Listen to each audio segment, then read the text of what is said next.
하나님의 크고 놀라우신 복과 은혜가 여러분과 함께 하시기를 예수님의 이름으로 간절히 축복합니다. 아멘. 오늘은 본문을 중심으로 예수님의 만지신 터치라는 제목으로 말씀을 전하겠습니다.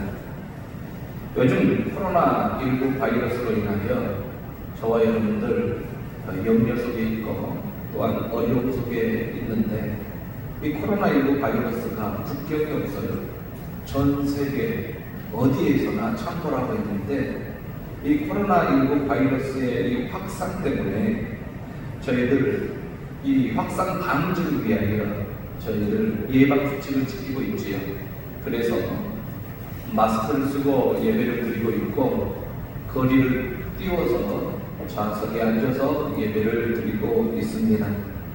그럼에도 불구하고 코로나19 바이러스가 점점 확산되고 있어서 확진자들이 늘어나고, 또한 사망자들이 상상을 초월하게 전 세계적으로 발생하고 있습니다. 코로나19 예방 수칙을 지키면서 마스크를 꼭 써야 하겠고, 그리고 흐르는 물에 손을 씻어야 하며 기침 대절을 지켜야 하고, 사회적 거리를 두고 또한 생활 속 거리를 두면서 저희들 이렇게 예방을 위해서 힘을 쓰고 있습니다. 확진자들을 위하여 치료하는 의료진들은 그냥 확진자들을 치료하는 것이 아니고 보호 장구를 머리부터 발끝까지 착용을 하고 확진자들을 치료하고 있습니다. 만약 의료 보호 장구를 착용하지 아니하고 확진자를 대하면 그 바이러스가 전염성이 강하기 때문에, 전염이 되기 때문에 그렇지요. 이 세상에는 이렇게 만져야 될 것과 만져서는 안 될 것이 존재합니다. 성경을 보면 하나님께서 만지지 말라고 한 것들이 율법에 기록되어져 있습니다. 하나님께서는 시체를 만져서는 안 된다. 만일에 시체를 어쩔 수 없이 만질 수밖에 없다면 자가격리해야 한다라는 것이지요. 1일 동안 부정하게 되어 이제 자가격리하면서 이제 정결케 되기를 힘쓰라라는 것입니다.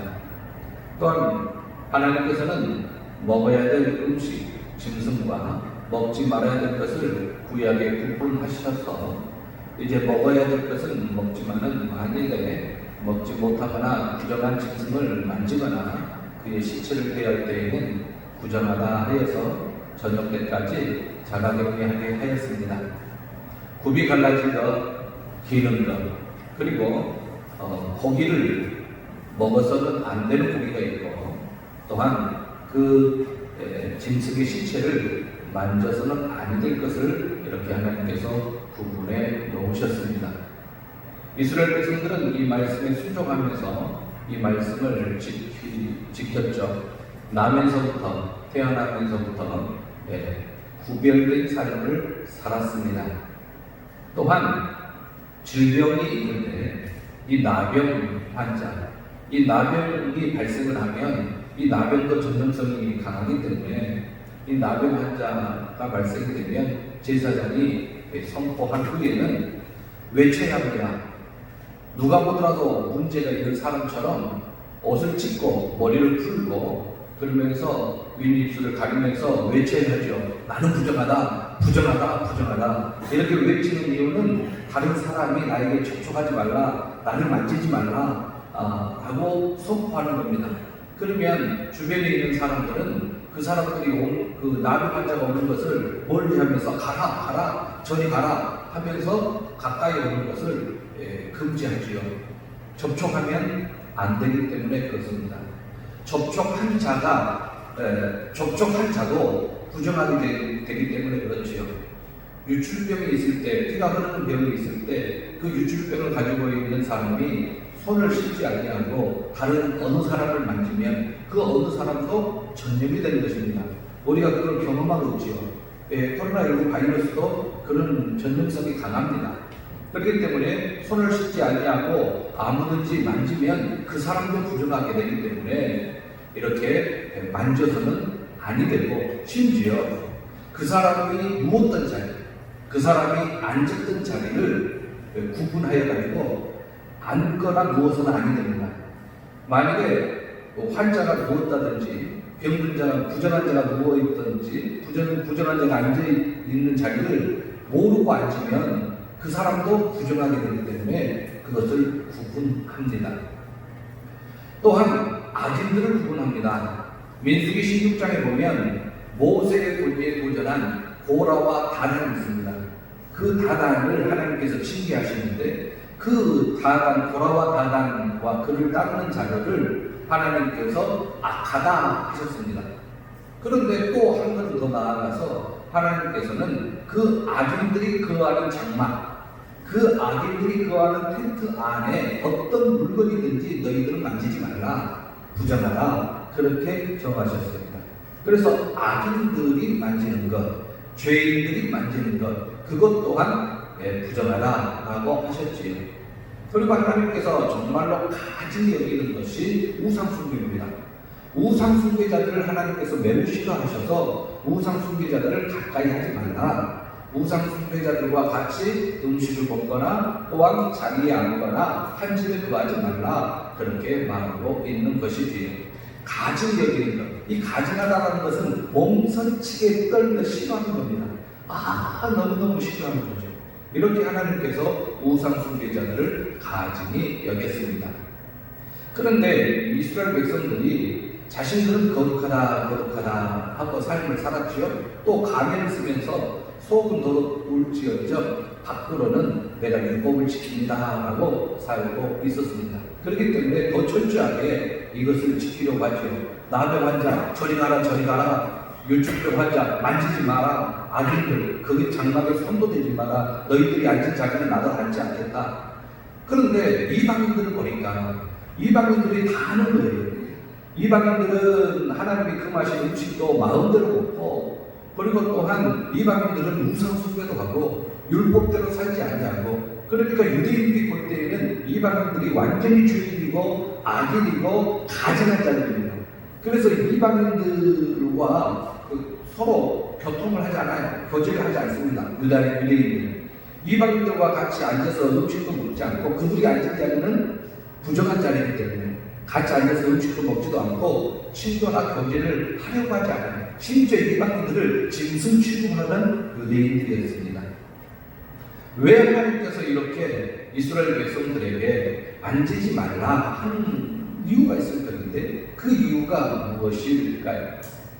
이스라엘 백성들이 출애굽하였습니다. 홍해를 건너고 하나님의 놀라운 이적으로 하늘의 만나를 체험하고 아말렉과의 전쟁에서 승리를 경험하고 반석에서 물이 솟아오르는 것을 경험하면서 시내산 밑에 왔어요. 시내산 밑에 이르는 이스라엘 백성들은 하나님의 살아계심, 전지전능하심을 부인할 수가 없습니다. 마침 하나님께서 모세를 시내산으로 불러가지고 율법과 함께 성막을 주었습니다.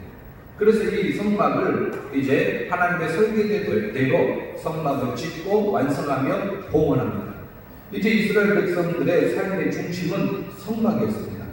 그래서 이 성막, 지어진 성막, 그 성막 주변에 12지파가 세 지파씩 동서남북으로 진을 치고 있었습니다. 텐트를 치고 있었습니다.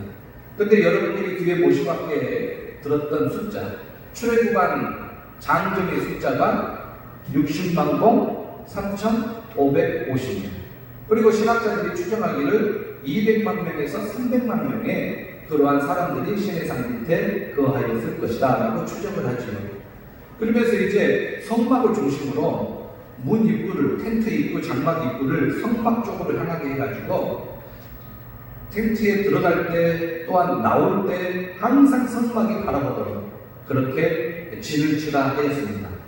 그래서 동쪽에는 유다, 이사갈, 스불론이 진을 치고 그 텐트의 숫자가 이루 말할 수 없죠. 장막의 숫자가 이루 말할 수 없습니다. 그리고 이제 남쪽에는 르우벤, 시므온, 갓지파가 진을 치고 있었습니다. 그리고 서쪽에는 에브라임, 므낫세, 베냐민이 진을 치고 있었죠. 그리고 북쪽에는 단, 아셀, 납달리의 족속들이 진을 칩니다. 텐트의 숫자는 이루 말할 수 없이 빽빽하니 거기에 지르치고 있는 것이지요. 만약 그때 전염병이 발생하면 큰일 나는 것입니다. 그래서 하나님께서 그것을 이제 전염병 발생과 그 다음에 정결하기 위하여 진을 배치했고, 만일에 나병 환자라든지 전염병이 강한 질병을 가지고 있는 사람들은 진 밖으로 보내었습니다. 그리고 부정하다 인정하고, 우리가 코로나19 바이러스가 걸리면 몇 주 동안 자가격리하듯이 이렇게 부정한 사람은 자가격리를 해서 이 전체의 진영이 이 질병으로부터 보호할 수 있도록 하나님께서 이렇게 정하셨던 것입니다. 그래서 시체를 만지지 말라, 부정하다 하지만은 저도 죽고 여러분들도 돌아가실 것인데, 만약에 부모가 돌아가셨을 때에는 장례를 치러야 되잖아요. 어쩔 수 없이 장례를 치르면서 이제 죽음을 옮기게 됩니다. 이렇게 장례를 할 때에 장례를 하고 난 이후에 그 자가격리를 하는 거죠. 그 옷을 빨고 전염병이나 새들이나 더러운 곳에서 더 이상 전염병이 확산되지 않도록 그렇게 자가격리시키면서 이렇게 진영을 하나님께서 보호하신 것을 봅니다. 그러면서 흐르는 물에 저와 여러분들도 바이러스 예방을 위해서 손을 씻듯이 이스라엘 백성들은 옷을 빨고 있습니다. 옷을 빨게 하면서 그렇게 정결례식을 하였지요. 먹는 것도 마찬가지입니다. 잘 부정한 걸 먹었을 때에는 그것은 부정한 자로 인정해서 이렇게 자가격리를 시켰어요. 심지어 부정한 것을 만지기만 해도 이거 옷을 빨게 하고 자가격리 시키는 이스라엘 백성들을 봅니다. 하나님께서 구약시킨 게 그렇게 하라 하신 적이 있습니다. 또한 죄인들은 벌을 면하지 못하겠다 하면서 이 죄인들과 가까이 하는 사람 또한 하나님으로부터 똑같은 벌을 받으니까 그 사람들과 같이 대하지 말라, 접촉하거나, 그리고 그 사람이 하는 일을 공조하지 말라, 벌을 면하지 못한다라는 게 하나님의 말씀이었습니다. 그래서 죄를 가지고 있는 악인 또한 사람들이 저 사람이 죄인이다, 저 사람이 악인이다 라고 공동 이렇게 발표가 되고 모든 사람들이 그렇게 인정을 하면 그 악인들과 거절을 하지 않습니다. 죄인들과 거절을 하지 않아요. 벌을 면하기 위해서 그 사람과 벌을 받지, 내가 그 사람을 형제고 그 사람과 같이 식사하고 교제하면서 그 사람 같이 나도 벌 받으면 안 되겠기 때문에 그 사람을 만지거나 교제하지 않습니다. 이 유대인들은 여기에 대하여 철두철미하지요. 또한 하나님의 율법을 대적하는 자들, 마음이 교만하고 목이 곧은 백성이어가지고 하나님의 말씀을 한 귀로 듣고 한 귀로 들으면서 하나님의 말씀을 순종하지 않는 자들, 그 사람 또한 벌을 면치 못하리라. 그래서 말씀, 율법을 어기는 자들을 악인이라 인정하여가지고 죄를 물었던 이스라엘 백성들입니다. 하나님께서 가난한 자를 조롱하지 말라 하였는데 그 율법을 어기는 자들을 어김없이 그러한 징계의 대상이 되는 것이지요. 형벌을 면치 못하게 된 것입니다. 하나님이 또한 거짓 증인들, 이 거짓 증인들은 억울한 사람을 새기게 하고 억울한 사람, 죄 없는 사람이 죄를 뒤집어 쓰게 하기 때문에 이것 또한 큰 벌이다 하여서 거짓말하는 자 망하게 된다라고 말씀하시면서 주변 사람들에게 악을 행하지 않도록, 악한 영향을 미치지 않도록 하나님께서 율법에 딱 기록해 놓았습니다. 그런데 유대인들은 이렇게 나면서부터 이러한 율법을 지켜왔었고 그게 생활 풍습이었고 관습이었습니다. 예수님은 다윗의 후손으로 유대인으로 유다 베들레헴에 태어나셨고 나사렛에서 성장하셨습니다. 유대인이십니다. 그런데 예수님이 공생애를 시작하면서 제자들을 불렀어요. 제자들을 부르면서 제자들 중에 마태라는 세리가 있었습니다. 이 마태는 여러분들이 중간사를 통하여 배워서 아시는 바와 같이 이 마태의 직업은 세리였어요. 이 세리는 정말로 악한 사람입니다. 유대인이지만 악한 사람이었어요. 유대인이지만 죄인이었어요. 그 이유를 여러분들이 다 잘 아시지요. 로마의 앞자리가 되어가지고 그 마을에 세리가 있으면 그 세리가 로마의 앞자리가 되어서 집집마다 숟가락 숫자까지 다 알면서 그 세금을 걷어들입니다.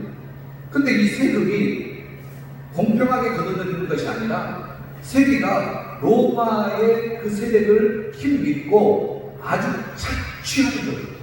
그러니까 유대인들은 매우 싫어합니다. 이 세리하고 언제나 하기도 싫어요. 죄인이기 때문에.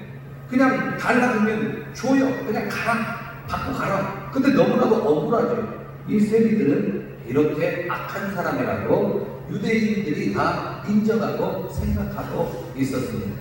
그런데 예수님께서는 공생애를 시작하면서 마태의 집에 들어가요. 세리의 집에 들어간다? 유대인들이 세리의 집에 들어간다? 이건 굉장히 획기적인 상황입니다. 그리고 그들과 같이 음식을 나눈다? 세리가 한 명이 아니라 세리 둘이고 그 죄인들과 같이 앉아서 음식을 나눈다? 이것은 유대인들 생각으로서는 도무지 이해할 수 없는 일을 예수님께서 행하십니다. 그러니까 바리새인들이 예수님의 제자들에게 너희 선생님은 왜 세리와 죄인과 함께 식사를 하느냐? 왜 함께 앉아서 음식을 나누느냐? 그게 별 법이냐? 있을 수 있는 일이냐? 하고 따지고 물었던 적이 있습니다. 그런데 예수님께서 그것을 아시고 이렇게 말씀하셨지요. 나는 의인을 부르러 온 것이 아니요 죄인을 부르러 왔노라 하시면서 죄인들과 같이 거하였던 예수님을 볼 수가 있습니다. 또 바리새인들이 깜짝 놀란 사건이 있었습니다. 그게 뭐냐면 향유 사건입니다. 향유 사건은 예수님의 공생애 기간 동안에 두 번 일어나요. 첫 번째는 귀신 들린 여자 막달라 마리아가 예수님의 은혜를 체험하고 너무나도 감사해가지고 그래가지고 향유를 예수님의 발에 붓고 머리털로 예수님의 발을 씻는데 이 바리새인들이 봤었을 때에는 죄인이 예수님을 만지면 예수님도 부정한 사람이 되지 않습니까? 그렇기 때문에 예수님이 선지자라면 메시아고 그리스도라면 저 여자가 어떤 여자인 줄 아는데 그 여자가 예수님의 발을 만지는 것을 허락하고 있고 심지어 이것을 이제 예수님께서 옳은 일이라고 인정하고 있기 때문에 유대인들 입장으로서는 있을 수 없는 일이 아니냐라고 이야기한 거죠. 두 번째 향유 사건은 나사렛의 동생 마리아가 예수님의 머리에 향유를 부은 사건이 약 3년 후에 있었던 향유 사건. 두 번의 향유 사건이죠. 죄인이 예수님을 만진다. 이 죄인이 예수님을 만지는 것을 허락하고 있다. 바리새인들은 거기에 대해서 도무지 이해가 되지 않고 이것은 율법을 어기는 것이다. 이건 도무지 있을 수 없는 일이다. 라고 이구동성으로 그렇게 힐문하고 손가락질하고 비난한 것을 합니다. 한 번은 예수님께서 마태복음 5장, 6장, 7장에서 산상수훈을 가르치시고 산 위에서 복음을 가르치시고 말씀을 가르치시고 산 밑으로 내려오는데 수많은 무리들이 따르죠. 수많은 무리들이 따릅니다. 많은 증인들이 있는 거예요. 근데 그 산 밑에 딱 이르니까 나병 환자가 뛰어오는 거예요. 나병 환자가 와가지고 예수님 발 앞에 엎드려놓고 절하면서 주여 원하시면 저를 깨끗하게 하실 수 있나이다. 깨끗히 해달라는 거예요. 근데 여러분들 방금 제가 소비에 말씀드린 것처럼 나병 환자가 오면 저리 가라. 심지어 말을 안 들으면 돌을 던져서 쫓았죠. 저리 가라. 하면서 나병 환자는 그렇게 대해야 되는데 나병 환자가 뛰어와요. 예수님 앞에 엎드려 절을 해요. 그러면서 고쳐달라는 거예요. 그런데 보십시오. 그 많은 유대인들이 보는 상황 속에서 그 많은 사람들이 해서는 저거 해서는 안 되는데 라고 생각하는 것이 있는데 그럼에도 불구하고 예수님은 손을 내밀었어요. 나병 환자를 손내면 안 되는데 나병 환자에게 손을 내밀어서 그에게 대신이나 터치하시는 거예요. 그러면서 깨끗함을 받으라 했는데 오히려 나병 환자가 예수님에게 나병을 전가시키는 것이 아니고 예수님의 능력으로 나병 환자가 즉시 나음을 받으니 사람들이 더 놀라는 거죠. 이런 일이 있을 수 있느냐? 인간의 힘으로는 도무지 이룰 수 없는 이 능력이 어디서 나오느냐? 사람들이 더 깜짝 놀라게 됩니다. 병든 자들은 하나님의 징계라고 생각할 때가 있었습니다. 특히 장애로 태어난 자들은 하나님의 징계를 받은 것이다 라고 이스라엘 백성들이 아예 단연코 그렇게 관습적으로 생각한 것이 있었어요. 삶을 살다가 병이 들면 내가 하나님 앞에 잘못해서 징계를 받는구나, 또 그렇게도 생각했어요. 이 열병이라는 것은 전염성이 강한 병이죠. 그런데 베드로의 장모가 열병으로 누워있어요. 그런데 예수님이 가가지고 누구도 손대기 싫어하는 그 여인을 손을 만지시고 그 열병을 고쳐주십니다. 유대인들이 도무지 상상할 수 없는 일, 어떻게 죄인들과 같이 앉아서 죄인들과 같이 음식을 먹을 수가 있느냐, 어떻게 부정한 자를 만질 수가 있느냐, 터치할 수가 있느냐. 그리고 야이로의 딸이 죽었어요. 예수님은 장가했는데 주변 사람들은 다 비웃습니다. 죽었는데 뭘 장가하느냐. 장례가 막 치부어지려고 막 아우성해. 그런데 예수님께서 그 아이가 누워있는 방에 들어가셔서 사람들이 다 보는데 시체예요, 시체. 죽었어요. 그런데 그 아이의 손을 잡고 발리 다붕 소녀야 일어나라 라고 예수님께서 그 시체를 만지시고 이렇게 세우셨어요. 시체를 만지면 부정하게 되는데 시체를 만지고 일으키시니까 더 깜짝 놀라는 거죠. 저분은 어떠한 분이시기에 부정을 뛰어넘는 능력이 나오느냐. 맹인, 오늘 본문에도 여리고에 있는 맹인이 예수님께 소리치는데 그 전에 맹인을 고쳐준 사건이 또 나와요. 그 전에 예수님께서 제자들로부터 질문을 받습니다. 제자들은 이렇게 질문했어요. 살면서 질병에 걸리거나 살면서 어떤 어려움이 오면 자기의 죄값이라고 생각하는 유대인들이 있었어요. 그런데 나면서부터 이렇게 장애를 가지고 태어나면 그 본인의 죄입니까? 부모님의 죄입니까? 라고 물었어요. 이렇게 질병은 죄의 값이다, 죄입니다 라고 생각하여서 이 장애를 가지고 있는 사람에게는 손을 대지 않았어요. 그런데 두 맹인이 따라오면서 오늘 본문과 비슷한 사건이 초기 사역에 나옵니다. 다윗의 자손 예수의 오기를 불쌍히 여기셔서 부르짖었고 예수님께서 그 맹인에게 물었지요. 내가 능히 네 눈을 띄워줄 줄로 믿느냐? 내가 능히 이 일을 할 줄 믿느냐? 그러니까 맹인들이 주여 그러하오리다 라고 대답하지요. 예수님께서 모든 사람들이 죄값 때문에 눈이 어두워졌다고 생각하는 그 죄인을 향하여 예수님께서 다가가셔서 눈을 만지셨어요. 그리고 내 믿음대로 되라 라고 말씀하셨죠. 그들의 눈이 밝아졌어요. 깜짝 놀랄 일이 벌어졌지요.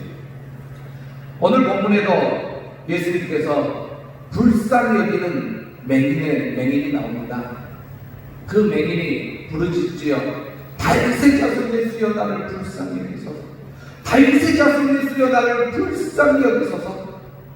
이렇게 간구한 그 맹인들을 보고 예수님께서 불쌍히 여기사 그들의 눈을 만지시고 고쳐주셨습니다. 그렇습니다. 애통하는 자가 위로를 받을 줄로 믿습니다. 하나님 도와주시옵소서, 하나님 고쳐주시옵소서, 하나님 만져주시옵소서. 나는 죄인입니다. 그러나 주여 만져주옵소서. 거룩하고 지극히 높으신 주님이시지만은 만져주시옵소서. 주님의 만져주심이 있어야 고침받을 수가 있습니다. 그렇게 애통하는 자는 위로를 받는 것입니다.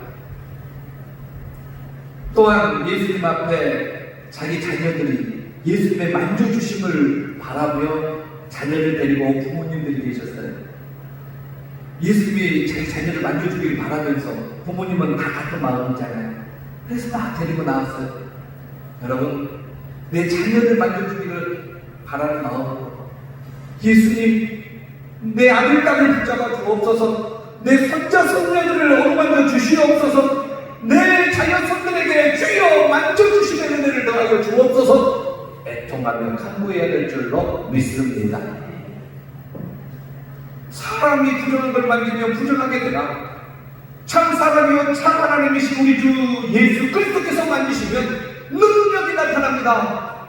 죽은 자가 살아납니다. 달리가고 나병한 자가 고침받습니다. 그것도 즉시 고침받습니다. 열병도 나음을 받습니다. 우상은 손이 있어도 만지지 못해요. 발이 있어도 걷지 못해요. 목구멍이 있어도 작은 소리도 못 내요. 우상은. 그러나 우리 주님은 능력의 주님이시기에 저와 여러분들의 어떠한 것이든지 만져주시면 회복될 줄로 믿습니다. 코로나19 바이러스 누가 서슴없이 만질 사람이 누가 있습니까? 확진자들. 누가 확진자들 가까이 대하여서 만질 사람이 누가 있나요? 두렵고 떨림이 있어서 누가 가까이 갈 수 있나요? 그러나 우리 주님은 코로나19 확진자들을 만져주시면 우리 주님이 만져주시면 그 확진자들이 나음을 입을 줄로 믿습니다. 이게 능력이기 때문에. 그래서 우리는 기도해야죠. 하나님, 확진자들을 하나님 주님께서 만져주시옵소서. 하나님, 질병에 걸린 저들을 만져주시옵소서. 하나님, 고통당하는 저들을 주여 만져주시옵소서. 만져주심의 은혜를 더하여 주시옵소서. 유대인들은 만지기 싫어. 나는 만질 수가 없어. 부정하잖아. 유대인들은 그렇게 생각해요. 예수